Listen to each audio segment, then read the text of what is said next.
diretamente da natureza, né? E que a gente não domina, né? Agora, falando um pouquinho, acho que a gente teve em Washington, né? Numa obra de infraestrutura deles, a gente vê que no Brasil acho que tem que melhorar muito a questão de projetos e planejamento, né? Das obras públicas, né? A gente fala da questão econômica, mas do dinheiro que a gente tem, eu acho que a gente tem que melhorar muito a questão dos projetos e no planejamento das obras, né? Narese, mas eu queria que você entrasse um pouco aí no acontecimento lá de Juiz de Fora, explicar um pouquinho para quem está aqui, acho que a gente fez uma introdução bacana, né? Explicar um pouquinho o que aconteceu lá, né? Você comentou bastante do excesso de chuvas, né? De algumas regiões. Comenta um pouco assim do que aconteceu, mas depois acho que o nosso amigo Navarro pode contribuir geologicamente ou tecnicamente também. Eu vou começar fazendo uma brincadeira de uma alusão à minha avó, que chamava Odila Elias Guimarães. A minha avó era uma senhora simples, que todo mundo amava ela, que morava na cidade de Taubaté. Eu só vou começar falando o primeiro conceito que ela me ensinou, que eu não era engenheiro. A minha avó falava: meu filho, o dia que você for comprar um terreno, de preferência, adquira um terreno dentro da sua capacidade, numa área plana, longe de rio, fora de brejo e nunca ao lado de uma encosta.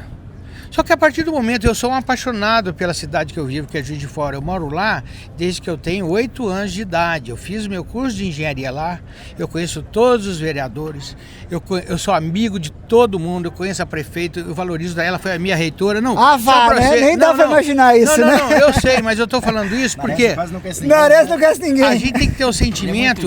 Muito tímido. Nesse momento de tragédia, a gente tem que ter o consentimento de, como é que fala, de primeira coisa que a gente tem que fazer não é criticar, não é pôr o dedo na ferida.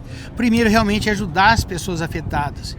E quando a minha família, a minha família me liga, a minha esposa me liga, meu filho me liga, falando que não conseguem entrar na cidade para ir para a nossa casa, quer dizer, eu falo: caramba, Vinícius, eu moro num lugar muito bom lá em Juiz de Fora. E eu sou afetado porque eu não consigo chegar na minha casa. Então isso se torna um problema grave. E é um problema... eu vou passar para você, que eu falar, se dependesse de mim, a gente fica o congresso inteiro, as pessoas vindo aqui, a gente trocando ideia, isso não termina tão cedo, Vinícius. Porque é isso que vale. Não, então eu não tenho pressa nenhuma, é isso que eu tô falando. Daqui a pouco a gente chama um, chama outro, porque eu vou entrar no Rio Grande do Sul, que para mim o que aconteceu com o Juiz de Fora foi basicamente similar ao que aconteceu no Rio Grande do Sul. Mas o que eu estou querendo dizer com isso da minha avó, que eu estava só finalizando? Ela fala: não compra do lado de encosta. Mas quando você tem uma cidade que começou lá com um juiz vindo de fora, se instalando lá num rio, que era o rio que passa na cidade, que a cidade começa a crescer. E realmente hoje, quando eu vou lá, eu moro no centro de Juiz de Fora.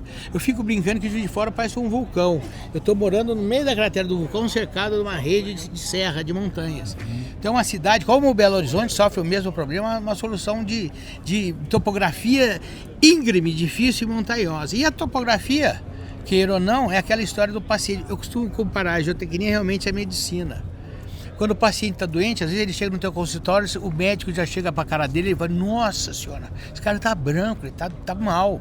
Quer dizer, e fora a conversa do problema, que é essa que nós estamos tendo para falar o que a gente acha do conceito da cidade, é o que eu falo: você descobrir o problema e tratar do problema vai muito além. Porque você pode simplesmente fazer um raio-x e descobrir que o osso está quebrado, ou um Doppler para descobrir que o cara...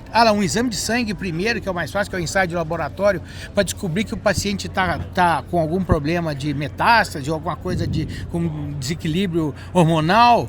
Aí sim você vai ter que tratar o problema para achar o câncer, para ver se opera com robô, ou se abre, ou se tira, ou se dá remédio. A nossa geotecnia é a mesma coisa. E na realidade, na nossa geotecnia no Brasil, muitas vezes a gente acaba no exame mais básico, né? A gente acaba não evoluindo nos ensaios, né? E acabamos, né, fazendo só um exame de sangue, um raio-x, e não evoluímos, né? Eu acho que isso é uma coisa que no Brasil a gente tem que melhorar muito, né? E a gente estava falando de sondagem, ontem a gente conversou bastante de sondagem. Hoje, ninguém dá valor pra sondagem. Exatamente. E a sondagem é o exame mais básico, né? Quem está afetado pelo problema, quando você fala que a pessoa tem que fazer a sondagem, eu fico até chateado. É como se você estivesse ofendendo a pessoa, que ela fala: não, eu não quero fazer sondagem, eu quero resolver o meu problema. Só que a pessoa não percebe que sem a sondagem é igual o médico fazer só o exame tocando por fora do paciente. A sondagem realmente é hoje você botar o cara dentro de um aparelho desses de raio-x moderno que te traça, que te fatia, ela descobre o problema. E com isso, o que a gente passa a ter? Simplesmente a segurança de fazer o projeto correto, porque o que me assusta hoje em dia é as soluções de projetos que eu pego às vezes e a gente tem que ter um respeito para falar que um projeto é errado, que se ofende o cliente. O cliente fala, eu não quero esse cara. O Vinícius veio aqui e falou que o meu projeto está errado. Sim. Eu não quero o Vinícius, eu vou chamar outra empresa que vem aqui e fale, não, eu vou fazer o seu projeto. E o pior é que isso tem acontecido agora, não sei por que razão, com mais estatística, mais probabilidade que tenha acontecido mais. E o problema nosso é que se a gente não realmente não alerta o cliente que o projeto que ele está nos dando está com alguma falha, algum problema, o que acontece? A gente fica responsável, inclusive, pelo projeto. É verdade. E eu acho que nós temos um problema atualmente, né, que as ferramentas computacionais são excelentes, né, são grandes ferramentas, mas elas não substituem a análise crítica do engenheiro, né. Então acho que a gente está vendo hoje muitos profissionais, nada contra, mas de outras áreas fazendo projetos geotécnicos, né, e que alguns projetos que não, a gente vê que tem projetos que não condizem com a realidade, né. Então saber lidar com isso, igual o Nares falou, né? Eu acho que assim, nada substitui a análise crítica do engenheiro, né. Eu vou dizer assim, a gente pode ter o melhor software do mundo, mas se os dados de entrada estiverem errados, vai ter dados de entrada, de saída errados, né? E eu acho que na engenharia, obviamente, com todos os recursos computacionais que a gente tem hoje, ninguém calcula mais, pouca gente calcula na mão. Mas o engenheiro, qual é o dever do engenheiro? É ver que aquele resultado que está saindo é coerente ou não, né? E isso, né, só tem um jeito, né? Experiência, né, Navarro? Acho que nada substitui a experiência do engenheiro, né? Mas sim. Fala aí, Navarro. Não, pode. Não, jogou a bola para você, Navarro. Isso eu gostei. Isso tá parecendo é aquela velha história, né? Quem faz obra são os homens de bota. Papel e meio digital colaboram, mas se você não tiver com a interpretação certa do fenômeno, qualquer resultado lançado pelos sistemas de computadores são apenas eu costumo representando a solução. Eu costumo dizer uma coisa, né? O papel aceita tudo, né? Então, na realidade, saem projetos maravilhosos, totalmente errados, né? Porque, assim, a concepção de engenharia, né? Engenharia geotécnica é muita concepção, é muita experiência, o problema, né? Que o projeto já não funciona. Exatamente. Ô, Nares, mas por que você disse que o acontecimento de Juiz de Fora se assemelha ao acontecimento do Rio Grande do Sul? Primeiro porque a chuva que todo mundo prevê que é a década milenar que não vai acontecer, acontece.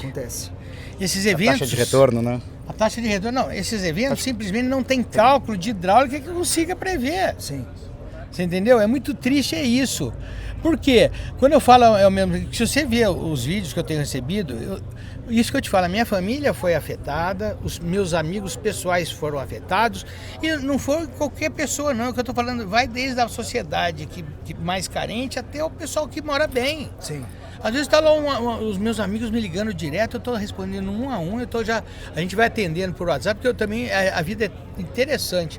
Moro e vivo na cidade todo dia, não saio de lá. No único momento que eu resolvo tirar férias... Acontece. Então esse é um evento realmente que a gente tem que falar, que é um evento que às vezes é não previsível. Sim, não previsível. Gente, Vinícius, quando a gente nasce, a gente... Variáveis não controláveis, né? Não controlar, mas hoje em dia, se isso também vai a juízo, tem pessoas que acham que isso era para ser previsto. É isso que é aquela pergunta que eu estou te falando. Boa. Mas isso era previsto?